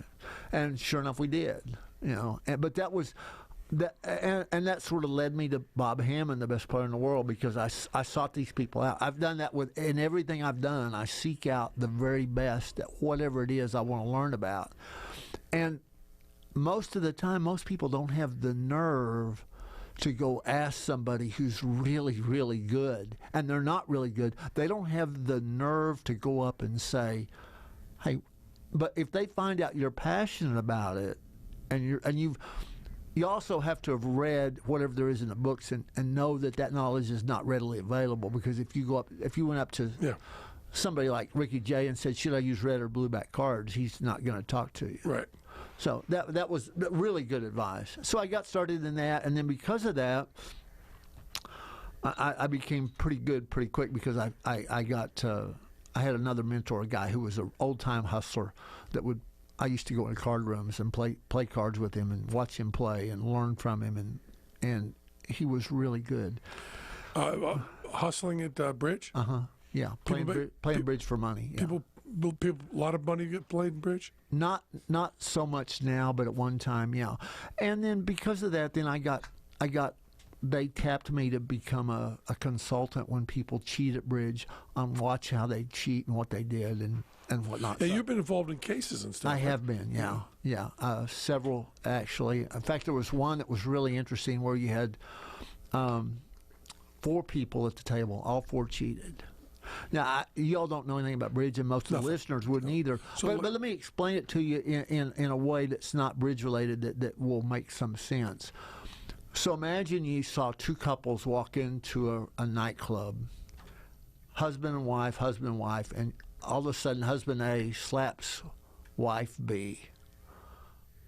Husband B shakes husband A's hand, and the 4 of them walk out arm in arm together. This makes no sense. But when you find out that they're into S&M and that this was all prearranged, then it would make perfect sense. Well, the same thing happened at this one particular hand that I watched for like hour after hour. You had 4 players that were very, very good, and all 4 of them cheated on the same hand. It makes no sense until you understand that they cheated. Once you figure out what they were doing and what their signals were, then they did it perfect. They did perfect. It was made all the sense in the world, but it didn't make any sense until we figured it out. So what is it that they all agreed to make one person the best bridge player? No, they were playing against each other, and they signal information about their hands. But so what advantage is for all four people to be in on it? I don't understand. Well, they were playing against each other, so Penn and I would be partners, and you two would be partners. So Penn and I are going to cheat against you two, and you two are cheating against us two. Oh, but not all four of them were not in on it together. They weren't in on it together. Penn and I were in on it together, Right. I mean, and the other two were in on it together. Okay. Oh, I think I understand now. So the four of us are going to do S&M. Yeah. And you've agreed to it, and I'm fine with it, too. Jesus. Oh, wow. Okay. All right. Yeah. Happens very quickly. As long as you're not stirring peanut butter, you already gave consent. Yeah, my mom played bridge, but there's different kinds of bridge, right? Yeah, primarily. I mean, there's rubber bridge, which would be like what you'd sit around at the house and play. There used to be what was called auction bridge, and what we play is called duplicate. It's That's what my mom played, was duplicate. So it's very, very competitive. It's the hardest thing I've ever tried to do. And if you can signal your partner, that's cheating, right? If you signal your partner in a way that's not legal, it's cheating. You can signal with the cards. In other words, if you play high-low in a suit, you could tell your partner you have either an even number or an odd number, depending on how you play. That's legal. But the opponents know that you're playing that, and that's okay. But if I say, Penn, if I scratch my ear, that means I have three in one suit. That's illegal. Because now you've signaled in a way that's... But it seems like your signaling could be so incredible. You're allowed to talk, right? No. You're not allowed to say a word? No talking. But not even chit-chat? No chit-chat. Not like poker? No. Not like poker. So everybody plays silently? Correct. I like this game now. Yeah. So I hate about poker. It's like, oh, I have to talk and play. Well, if you're pairing with Perry Friedman, it's the worst thing in the world. He does not. He was once paid $10,000 to shut up at a poker table, and it wasn't talking about the game. He talked about movies, talked about anything that pops into his He head. just talked. Because he does it all. He plays entirely mathematically, Right. and has no emotion in it at all. So he can and spends no time thinking about any hand. Just looks at it, does the math, plays it. So he can talk about anything during the whole thing, drives everybody crazy. But so bridge is just people quiet in the room playing the bridge. Correct.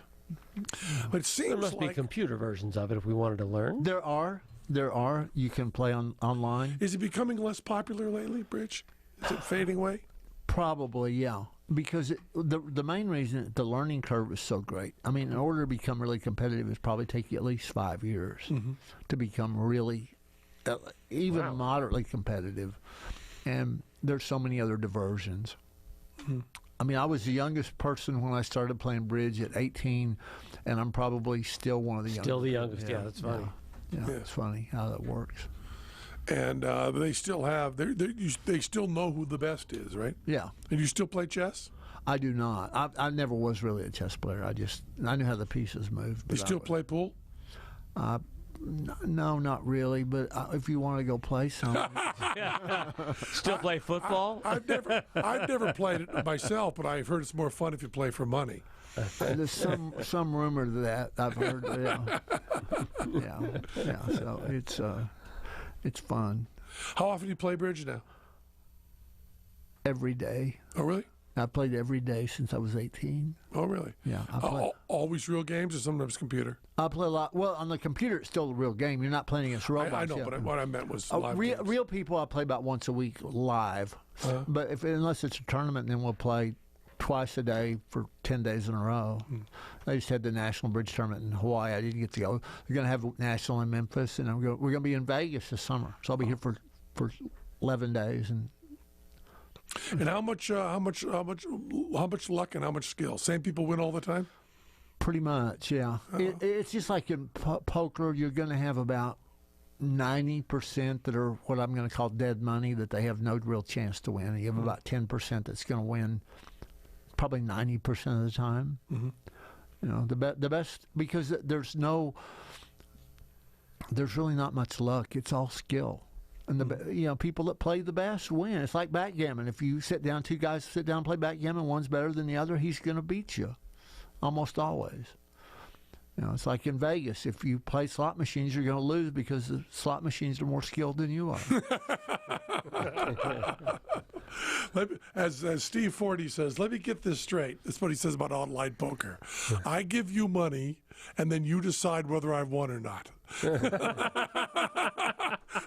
That's what online poker is, Dan. Well, you know, it's so funny. This morning before I came, I went to a cowboy poker, or not cowboy poker, but they have this cowboy Christmas Christmas show, yes. show. So I went, and I went to this one booth, and What's Cowboy Christmas? It's like because the National Finals It's Rodeo. craft shows. Of craft show, But okay. it's Christmas. not really crafts as much as it is, but like all kinds of stuff that you would buy, jewelry, boots, tax, salary, whatever. But there was one jewelry booth that had some really nice jewelry in it this morning. And I picked out something I really kind of wanted, and the guy could custom make it for me, and he quoted me a price, and we haggled back and forth, and I gave him my card. He said, "Oh, you're a gambling expert." I said, "Yeah, it's something I mess with." He said, "Well, why don't we just flip, and if you win, I'll reduce the price from $1,600 to $1,200, and if I win, you'll pay the $1,600." So he's willing to take $400 off of it. I says, "You don't want to flip with me. You'll lose." He said, no, I want to do it. I said, "I can control the flip. I can flip the coin and get it right every single time." And I said, "I would be morally obligated to do that because it just wouldn't feel right if I knew I could win to lose, knowing I could flip it and get it right every time." He said, "What about if I flip?" I said, "You're still going to lose." I said, "If you're willing to knock off $400, why don't you just split the difference because it's worth $200? That's what you're really risking. Just make it $200. Take $200 off, and I'll pay you." He said, No, I want to flip for the $400. I said, "You're going to get beat." He said, "I want to do it." I said, "Okay." And he flipped and he lost. And he said, "Well, you were right." I said, "I tried to talk you out of it." And he wouldn't. It was pretty. No, and I'm not going to tell you how I did it. I could see where he was going. I'm not giving that up. You're not giving that up. No. Did you win a coin toss every time? I can win the coin toss every time, you know. Yeah. You know, it's one of those pieces of information that's not on the internet. And there's a reason for that. Yeah. You know. It's crazy. So he lost the 400. He did, and he was a gentleman about it. Mm-hmm. Oh, yeah, it was fine. All right, now I'm real confused. Okay. I got the bridge thing, football, you're hustling at 14. Mm-hmm. Where do you pick up magic? And when does that come into these equations? Insurance? When do you have time to put magic tricks together? And that's... I get up at 4 o'clock every morning. I practice from 4 until about 7. I practice 3 hours a day. I got started in magic when I was in junior high school because I thought it might be good with girls. And I was Were you wrong? Yeah. Yeah, I was wrong. Wicked wrong. I was wrong. But then I went to college and. Well, don't get into podcasting to alleviate that. But no, I went to college and I played football for the first 2 years, and then I gave it up, and I got a job as a restaurant magician, worked in a restaurant. Okay. And so I started doing that every Friday and Saturday, and that paid my way through college, and just became pretty good at it. And Now, you said when you were doing your taking your insurance deals that some you wouldn't take because they were immoral. right What were those? during the O.J. Simpson trial, Oh, sure. there was a radio station that wanted to give away a white Bronco if you picked the exact time the jury came back with the verdict, and we wouldn't do that. That's not really moral. That's taste. Well, yeah, we had a fornicating contest in 1999 that if you had the first baby born in 2000, you would win $1 million. And You wouldn't take that? we did take that, and that was a mistake. Why is that? Well, I'll tell you, the way it worked was they had a radio station picked 6 couples, or maybe 8 couples. I don't remember the exact number, but they came in and they put them up in a hotel 9 months out from January of 2000. And if one of the women got pregnant and had the first baby born in this particular state, they would win $1 million. Now, we put certain restrictions on it. Normally, when we do contests, we have to have them videotaped or an on-site observer. Now, we didn't think we probably needed to videotape the actual conception or anything like that. But that could be another source of income. well, but we put things like you couldn't have no artificial insemination. IVF, yeah, sure. No, the baby couldn't be induced. No cesarean, and we covered all of what we thought we'd covered every single. But I thought I'd covered every single thing that could possibly go wrong. There's one thing I didn't think about. About 4 months into the pregnancy, the wife, a mother, got arrested for the worst possible crime you could imagine having this kind of contest. She got arrested for child abuse.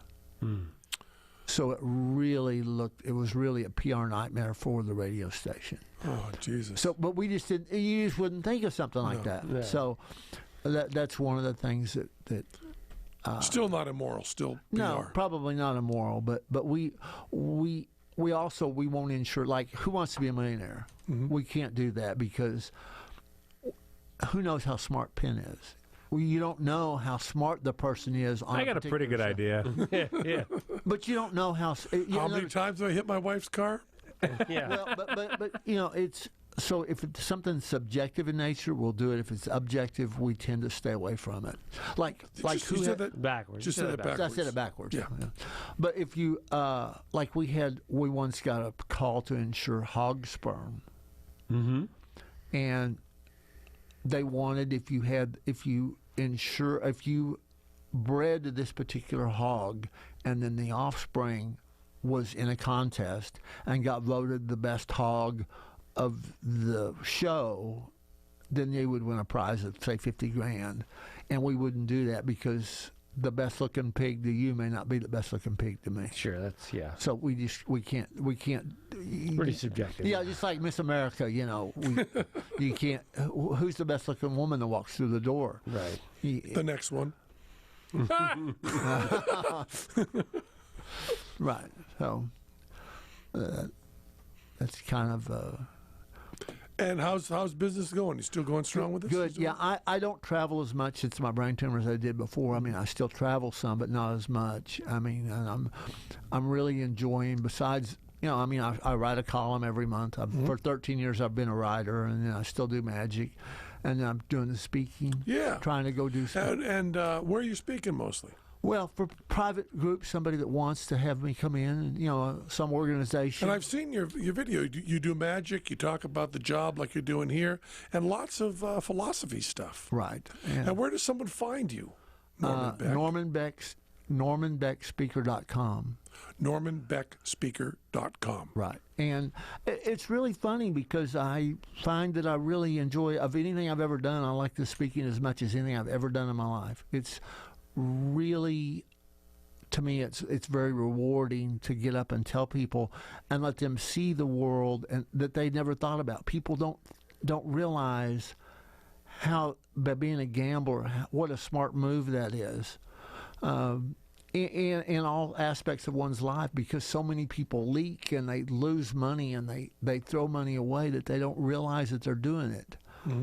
So Annie Duke is doing a lot of talking about that stuff too. she is. So her and I don't.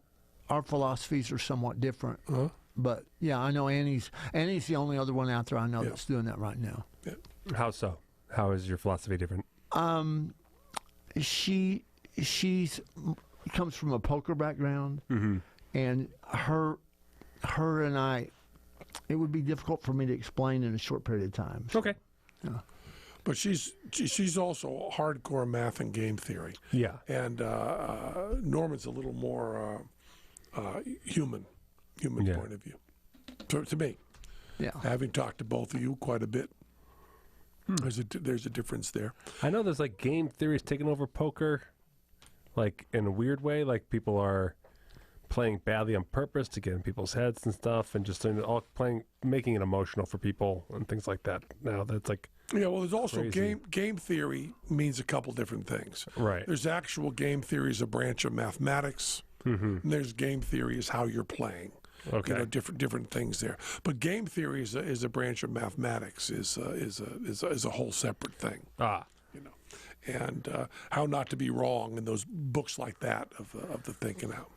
That seems like Norman's a good guy to be able to have in your Rolodex. Yes, there's no doubt about that. Very useful guy. And it's always good to know 4 snipers. Or someone who knows 4 snipers. Have them on speed calling. 4 snipers on Yeah. speed call. No. And what contest you got coming up? Anything get your hand in? We're doing another $1 billion Willy Wonka on the dice roll. It'll be coming up in, I think, April. And what's really interesting in that there were, if I said, Penn, you've got to risk your entire bankroll on me throwing the dice, how would you feel about that? See, to me, this is a very interesting problem. If you want to be sure the game is fair, and you don't want to, there's no way you're going to get cheated, what would be the safest way to do it? And the solution I came up with is I throw the dice, but I don't know what I'm throwing for. In other words, when we walk up, you put an envelope on the table, and inside the envelope are 2 digits, ace tray, 6, whatever, and I don't know what's in it. I throw the dice, and then you open the envelope and show me what it took to win. Now, I can't, even if I had a way to game the system, I can't beat you because I don't know what I'm beating you for. Exactly. See, to me, that was the solution that I came up with that I thought was... But no one's doing $1 billion on one roll of the dice. Yeah, we are. Yeah, we are. One number combination? Yeah, we are. Like 1 through 12? Yeah.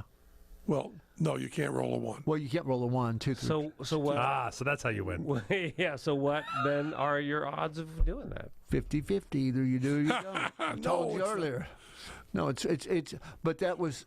But different numbers have different amounts. But you're doing which die is doing which? Because double numbers are. So it can't just be. They can't be either one. It's not just 6 total, but it's either 2 and a 4 or not 3 and a 3. Right. Well, it's a specific 2-digit combination. So let's say you use a purple die and a blue die. Okay, well, so it's that way too. Yeah. So now but there's a problem.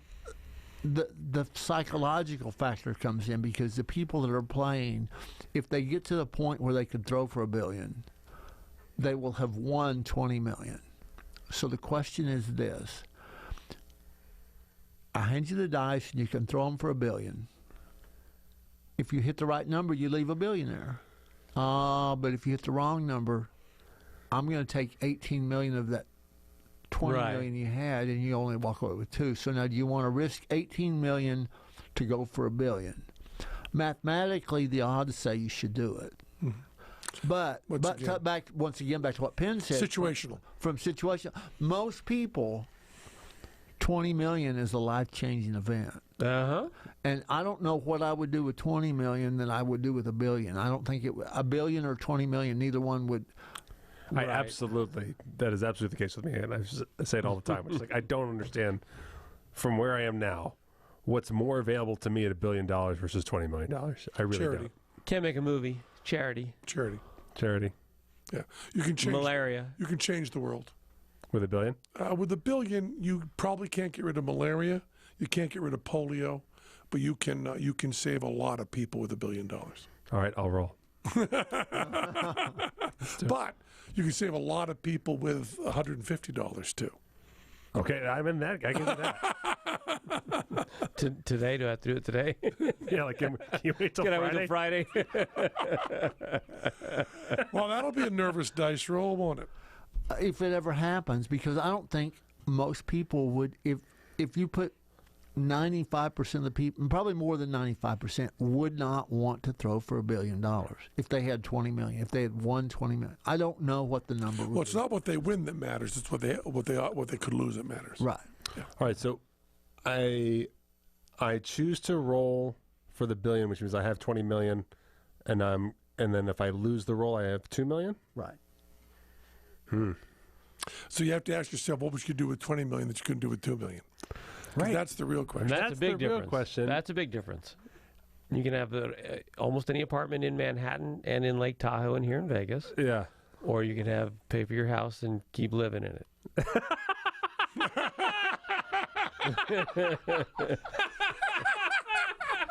But that's it. That's very accurate. And before this conversation, I really liked my house. Yeah. You And I could like my probably lifestyle. do right now $2 million in an account. Properly. Interest rates are not great. but properly divided in stocks and bonds. 2 million at 65, you're probably okay for the rest of your life at a low level. Yeah. 20 million, you're doing much better. $1 billion, you're fine. $1 billion, you're fine. We're pretty sure. $1 billion, you can go into any restaurant and order whatever you want.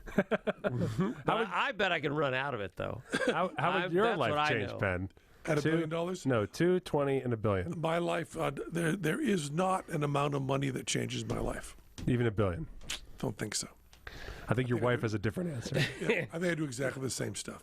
My wife has a different answer. Yeah. You know, my wife likes private planes and stuff like that. But Yeah. I don't change. I didn't change very much.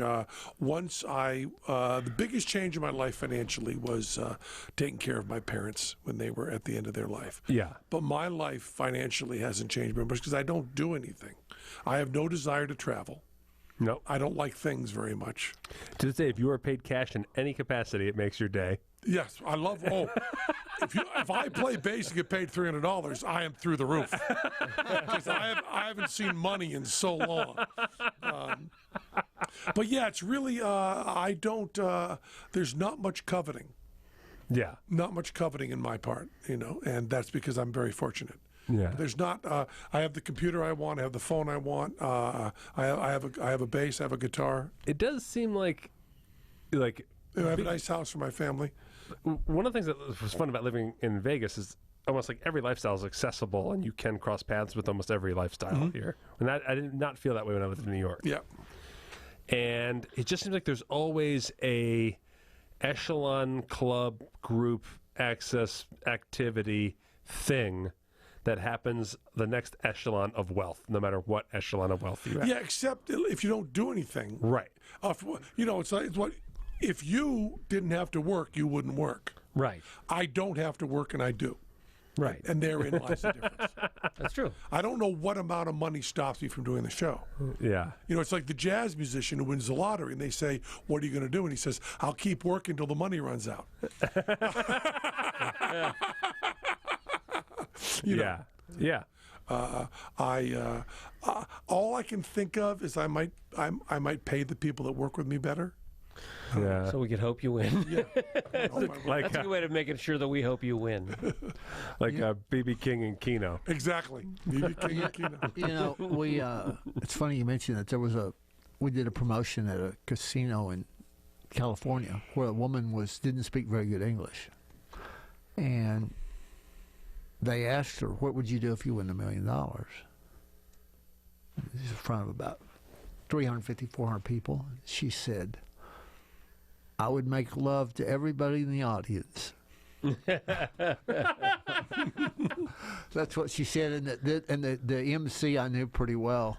I walked up to him off mic, and I said, "Should we take up a collection?" It was pretty fun. I mean, it was pretty fun. I mean, it was. She did not mean it in any way Right. to be. It was just very funny how she said. She just had there was a language barrier. By the way, that's a deal I'd make. Right. Yeah. See, you still want to make those amounts of money. Sure. You're not opposed to making those amounts of No, money. but I mean, there's amount of money that I make love to 350 people in the audience. The problem there is time. It's only 4 days. It's just how much money do I have on me? There's an amount of money. It's just, do I have it? Do I have that amount of money to spend? I remember the lottery craze happened like a month ago. The lottery craze. Oh, well, it got so high. Yeah. Yeah, both were going up to $1 billion, and I remember I happened to get off at this really desert, nothing around it gas station between here and L.A. Sure. And inside there was no line for the lottery thing, and I'm with my kids and I'm filling up the gas tank, being like, should I go in and just take a shot at the lottery? I never buy lottery tickets. Maybe I'll do it, And then I had this thought of like, oh my gosh, you're working so hard with the magic stuff and the podcast stuff. And so if you win that, then you'll never actually earn anything. That everyone will just say it's because you got that billion, you didn't. And then, hold on, I was like, how fucking arrogant are you, Matt? Get in there and buy those goddamn lottery tickets. That's right. I'm going to screw over my kids Exactly. so that I can feel successful. Yeah, those voices might just be my kids with their superior brain being like, go, Dad. I've seen your top change. Get in there. Go in there and buy a lottery ticket. I was here. I was here with Rob Pike. Yeah. And Rob Pike was working in Bell Labs. Yeah. Working in math, one of the top mathematicians. And I was doing a show called Bullshit. And we were sitting at a cafe having lunch, and they had the people running around playing Keno. And as they're running around playing Keno, we just take one off the table, right? And we just check a few numbers, and we each put in $5 and hand it to her. And then as she walks away, Rob looks at me and goes, if we win, even $10,000, our careers are over. If anyone at Bell Labs finds out I played Keno, I am just the laughing stock. I will not let me work there. And if anyone finds out that you played Keno doing a show called Bullshit, you can't work again either. So we better watch those numbers and make sure we lose. Because, if you win the lottery, the information people have is that you played the lottery. Exactly. Yeah. That's the information that gets out there. Yeah. Anything else, Norman? I can't think of anything unless there's something else you want to know. Not another thing? Well, Do you enjoy speaking? You enjoy touring and speaking? I love speaking. Yeah, absolutely. Oh, good. I love what I do. I mean, I think I've got the greatest job in the world. I mean, It certainly seems, fun. That's the word.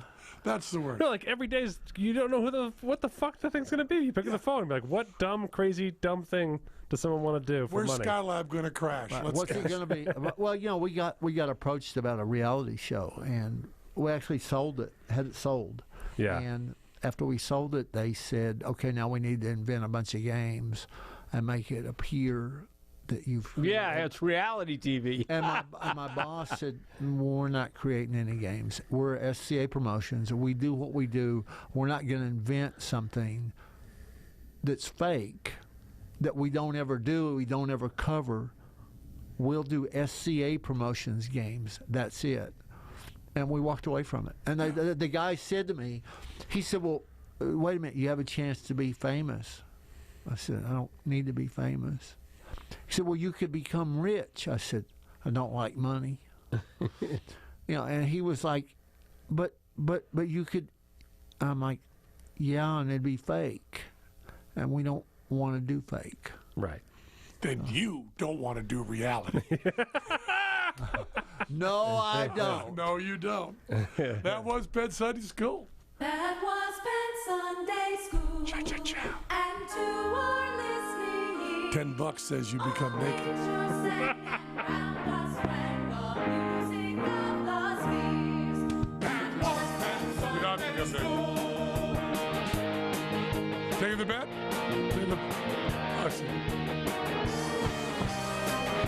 I should say something here, shouldn't I? Well, I don't know what's going on. Nailed it. That was perfect. That's all we needed. It's a bank show. Yeah, we don't So know. we don't know. I'm probably in the hospital. That's what I'm probably doing right now. So or I'm in Shanghai. If you read about that guy winning $1 billion on a dice roll, it happened after we recorded this. Yeah.